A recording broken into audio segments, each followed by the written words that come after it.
2 χώρες και εκατοντάδες χιλιόμετρα μετά επιστρέφουμε στη Λευκοσία, την καρδιά της Κύπρου και το σημείο εκκίνησης αυτού του ταξιδιού. Με επεξίδατη μακρά ιστορία της, η Λευκοσία του σήμερα καινοτομεί, ενδυναμώνει τη νέα γενιά και εξελίσσεται σε ένα πρότυπο ευρωπαϊκής πόλης.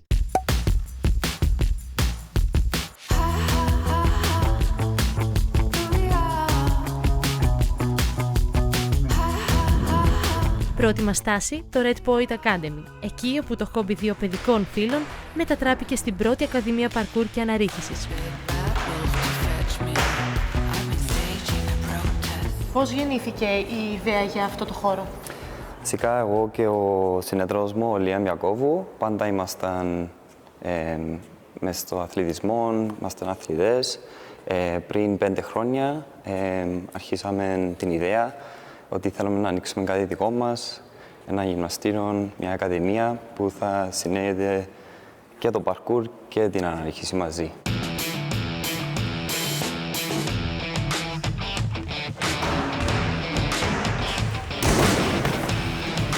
Στην αναρρίχηση υπήρχαν κάποιοι τόποι ήδη, ενώ και εμείς εκεί ξεκινήσαμε στην Κύπρο.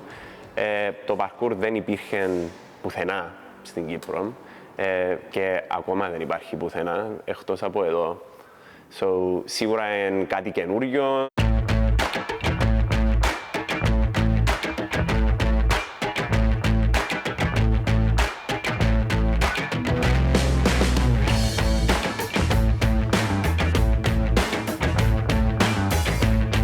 Δύο χρόνια μετά, περισσότερα από 80 μέλη κάθε ηλικίας προπονούνται με ασφάλεια και καθοδήγηση σε ειδικά διαμορφωμένους χώρους.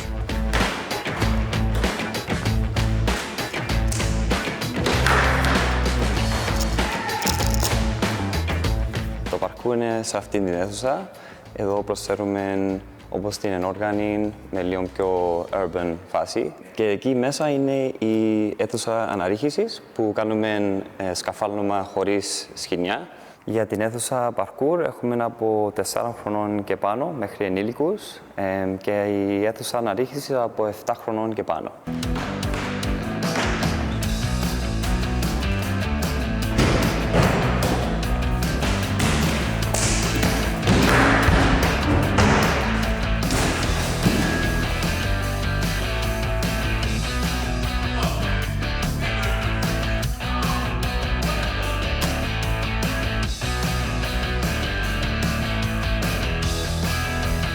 Με τη στήριξη της Ευρωπαϊκής Ένωσης, 2 νέοι επιχειρηματίες κατάφεραν να κάνουν τα σχέδιά τους πραγματικότητα.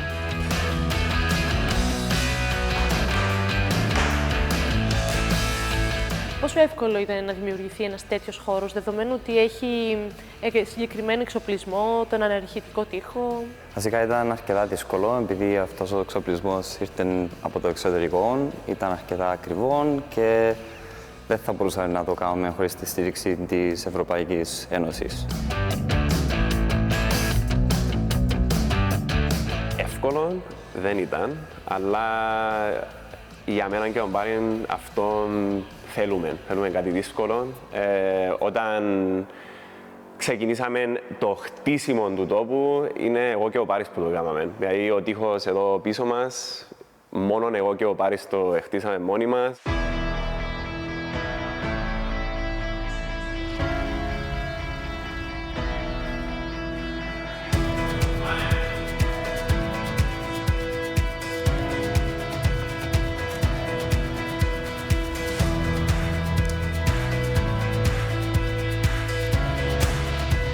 Γυρνάμε 2 χρόνια πριν, όταν πρώτο άνοιξε η Ακαδημία. Ποια ήταν η αντίδραση του κόσμου, τι απήχηση υπήρχε? Ήταν αρκετά καλή η αντίδραση. Εντάξει, το community της αναρρίχησης ήταν ήδη αρκετά μεγάλη. Νομίζω και ελπίζω ότι έχει μεγαλώσει ακόμα παραπάνω τώρα που ανοίξαμε και νομίζω πως όντως έχει. Το parkour δεν υπήρχε καν, ήταν 5-6 άτομα από τίποτα και τώρα, over the 2 years, τώρα έχουμε, μπορώ να πω, τουλάχιστον άλλο 20 άτομα που είναι σε αυτόν το άθλημα, που είναι ξανά αρκετά καινούριο στην Κύπρο.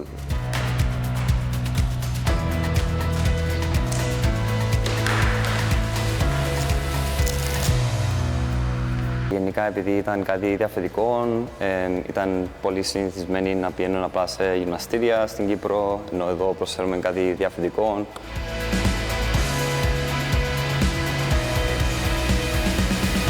Τι ακολουθεί μετά, ποιος είναι ο στόχος για την επόμενη μέρα? Τώρα προσπαθούμε να φέρουμε κι άλλον κόσμο που δεν έχει ξαναδεί αυτά τα αθλήματα, let alone να τα κάνει. Και σιγά σιγά ελπίζουμε ότι θα κάνουμε έναν expansion και να μεγαλώσουμε αυτούς τους τόπους. Θα παραμείνει με parkour και climbing. Απλά να έχουμε παραπάνω τόπων και hopefully παραπάνω κόσμο που θέλει να δοκιμάσει αυτά τα αθλήματα.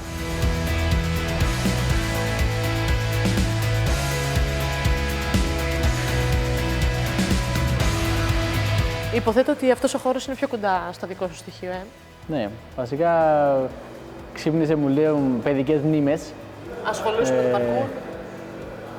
Λίγα πράγματα, όχι κάτι πολλά ιδιαίτερο, απλά μιας μορφής αρχικό σταδίο, ναι. Τι κρατάμε από αυτό το χώρο?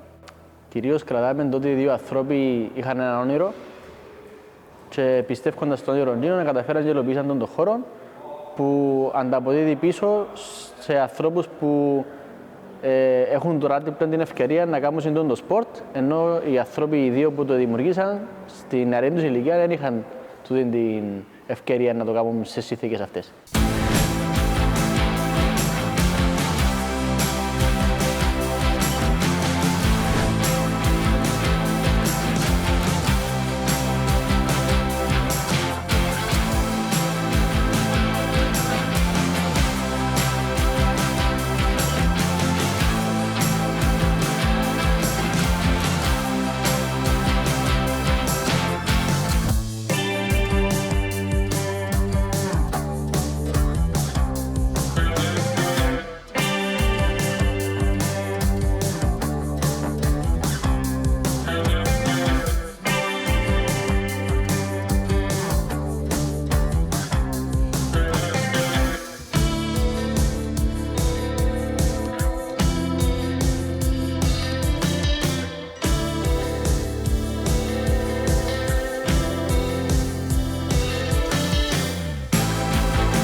Και σιγά σιγά ολοκληρώνεις και το graffiti. Ναι, είμαστε κοντά στο σημείο της ολοκλήρωσης. Πολύ πιθανό να εντάξω κάτι από το χώρο αυτό. Κάτι σε θέματα δυναμικής, έντασης χρωμάτων. Θα δούμε αναλόγως.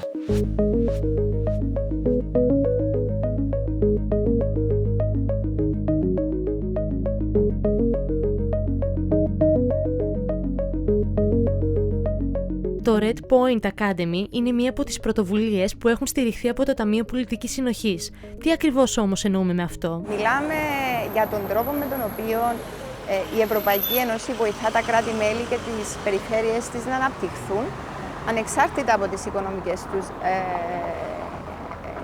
δυνατότητες μέσω της χρηματοδότησης σημαντικών έργων που στόχο έχουν στο τέλος της ημέρας να βελτιώσουν την καθημερινή ζωή των Ευρωπαίων πολιτών της.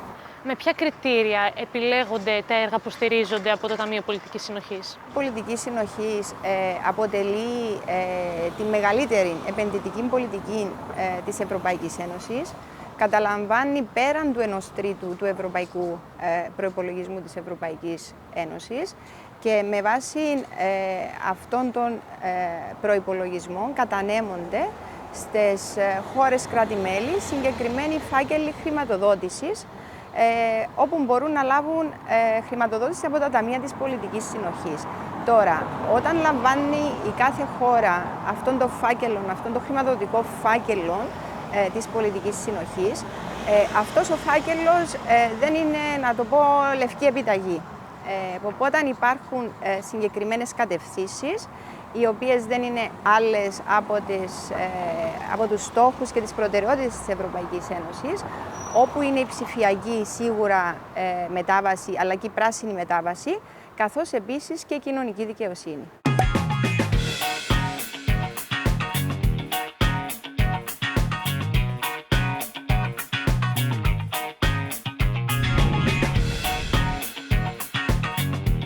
Μεταφερόμαστε στην περιοχή της Παλιάς Λευκωσίας και στο Κέντρο Φροντίδας και Απασχόλησης Παιδιών Ουράνιο Τόξο.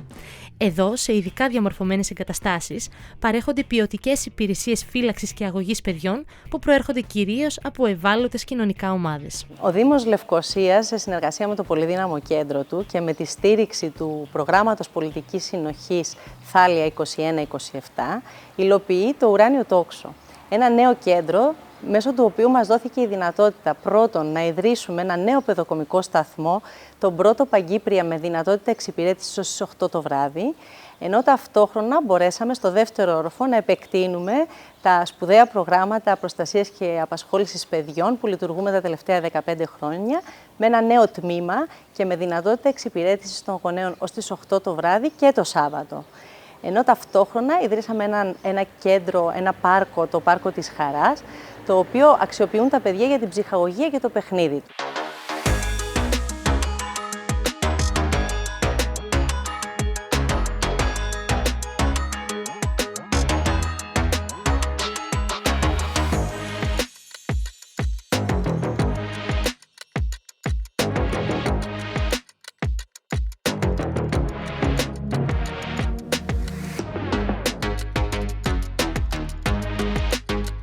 Ποιες υπηρεσίες παρέχονται και πόσα παιδιά υποφελούνται από τα προγράμματα? Στο κέντρο προσφέρουμε ασφαλή μεταφορά και ασφαλή φύλαξη των παιδιών, καθώς παρέχουμε πρωινό, απογευματινό και μεσημεριανό γεύμα στα παιδιά. Παρέχουμε στήριξη κατά το διάβασμα των παιδιών και τα παιδιά απολαμβάνουν δημιουργικές καθώς και εκπαιδευτικές δραστηριότητες τόσο κατά τη σχολική όσο και τη θερινή περίοδο. Στο κέντρο εξυπηρετούνται 80 οικογένειες και φιλοξενούνται 85 παιδιά, ένα εκ των οποίων παιδάκια ΑΜΕΑ.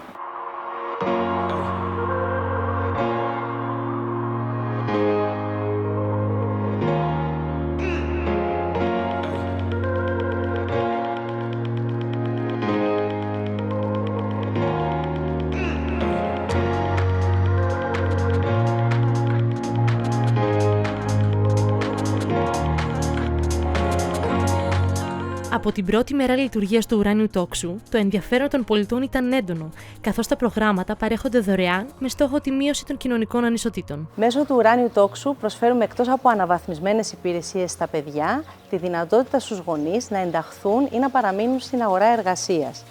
Εξυπηρετούμε κατά κύριο λόγο ευάλωτες οικογένειες και λέγοντας ευάλωτες εννοούμε μονογονεϊκές, πολύτεκνες, πενταμελείς οικογένειες, γονείς οι οποίοι έχουν χρόνιες παθήσεις ή είναι άνεργοι, με απότερο στόχο και την ένταξή τους στην αγορά εργασίας και την εξισορρόπηση της οικογενειακής με την επαγγελματική ζωή, αλλά και την καταπολέμηση των κοινωνικών ανισοτήτων τόσο στα παιδιά όσο και στους γονείς.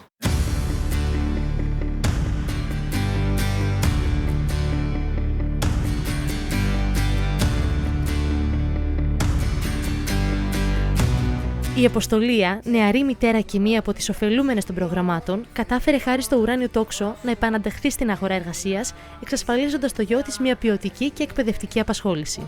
Όταν έμαθα για την ύπαρξη του Ουράνιου Τόξου, ενθουσιάστηκα, γιατί δεν ήξερα ότι υπήρχε μια δομή που μπορείς να φέρεις το παιδί σου και να το προσέχουν, να το διαβάζουν, να του δίνουν αγάπη, να του προσφέρουν δραστηριότητες. Οπότε πιστεύω ότι αυτή η δομή θα έπρεπε να υπήρχε γενικά σε κάθε γειτονιά και είναι πάρα πολύ σημαντικό το έργο που κάνουν εδώ.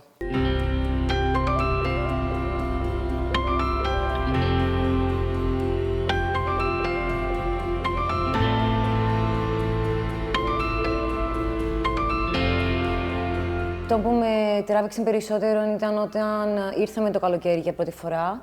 Η αγάπη που προσέχουν τα παιδιά και που δίνουν τα άτομα που δουλεύουν εδώ. Οι εγκαταστάσεις είναι εξαιρετικές. Οπότε ήταν από τους σημαντικούς λόγους που ήρθαμε εδώ. Τι σημαίνει αυτό για τη ζωή του παιδιού σας, αλλά και για τη δική σας ζωή? Είναι στην ουσία η απογευματινή του ζωή εδώ. Έχει δημιουργήσει φίλους, Και γενικά περνά όλο το απόγευμα εδώ. Και είναι πάρα πολύ χαρούμενος με τις δραστηριότητες που κάνουν. Στην ουσία μου λύνει τα χέρια η ύπαρξη του κέντρου, επειδή ως εργαζόμενη μάνα μονογονιός, ξέρω ότι θα μπορούσαν να πάρουν το παιδί από το σχολείο, να το φέρουν εδώ, να του διαβάσουν, να παίζει με άλλα παιδιά, να κάνει δραστηριότητες. Οπότε είναι ό,τι πιο βοηθητικό θα μπορούσα να σκεφτώ ότι υπάρχει σε δομή.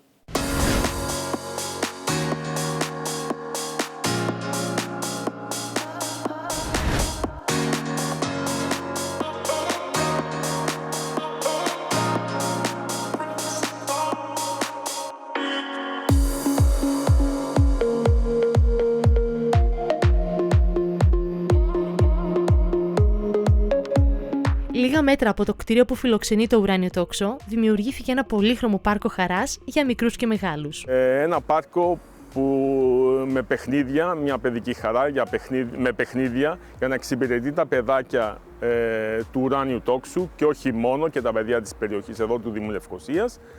Και όπως και το Ουράνιο Τόξο, το κτίριο του Ουράνιου Τόξου, έτσι και εδώ το πάρκο συγχρηματοδοτήθηκε από το Ευρωπαϊκό Ταμείο Περιφερειακής Ανάπτυξης, τον κρατικό προϋπολογισμό και το Δήμο Λευκωσίας.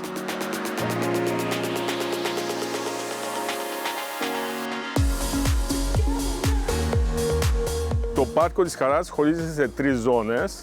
Έχουμε για παιδάκια προσχολικής ηλικίας στο βάθος, θα τα δείτε μετά. Και εδώ πιο κοντά σε εμάς είναι για παιδάκια σχολικής ηλικίας και εδώ έχουμε τα όργανα γυμναστικής για πιο μεγάλα παιδάκια από 12 χρόνων και πάνω.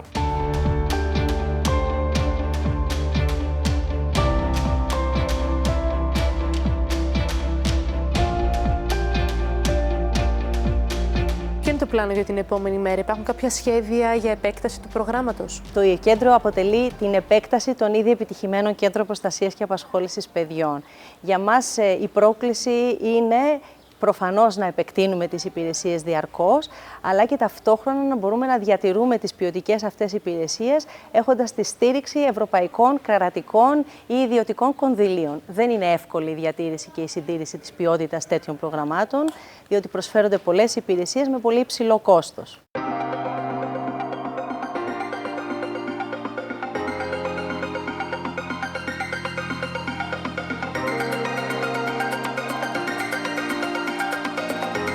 Παρίσι, Βρυξέλλες και τώρα Λευκωσία. επιστρέψαμε.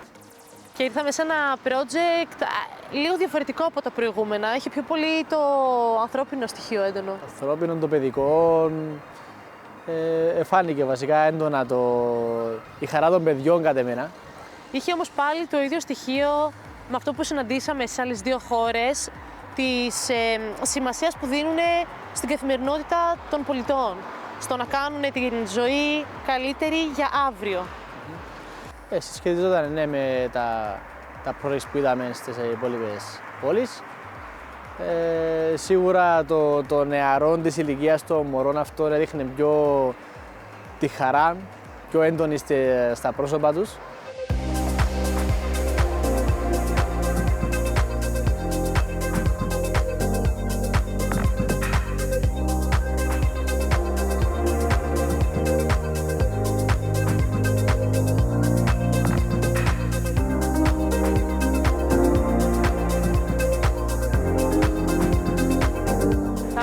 Πού βρισκόμαστε στο γκράφιτι ακριβώς? Λοιπόν, βρισκόμαστε, θα έλεγα, στο 65%.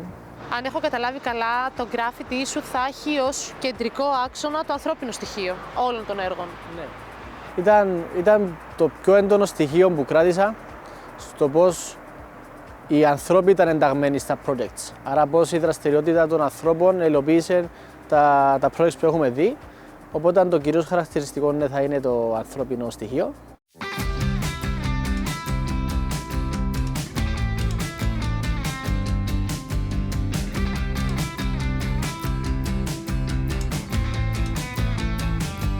Επιστρέψαμε, βρισκόμαστε στην καρδιά της Λευκωσίας, στην παλιά πόλη και παρότι δεν εκπλήσωμαι, θέλω να μου πεις τι βλέπουμε.